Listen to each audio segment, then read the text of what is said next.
E aqui, falando diagnóstico específico da nossa enxaqueca, a gente tem 4 critérios principais para diagnosticar. As cefaleias do tipo primário ou as cefaleias de uma forma geral são de responsabilidade do médico neurologista, principalmente da área de cefaliatria.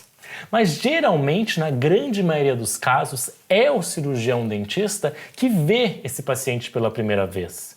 Porque é muito comum a similaridade entre as áreas da região orofacial e a região oral. E é o profissional que mais é procurado quando tem essas dores.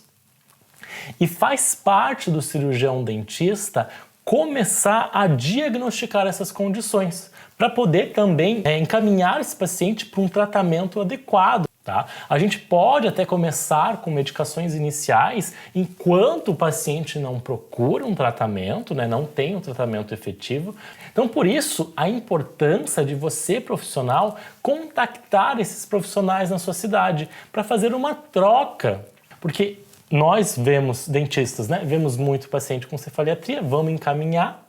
E o cefaliatra também vai ver muito paciente com DTM, com bruxismo. E assim, obviamente, você vai ter mais paciente, você vai conseguir mais paciente e vai ser cada vez mais o número 1 da sua cidade, referência nesse assunto.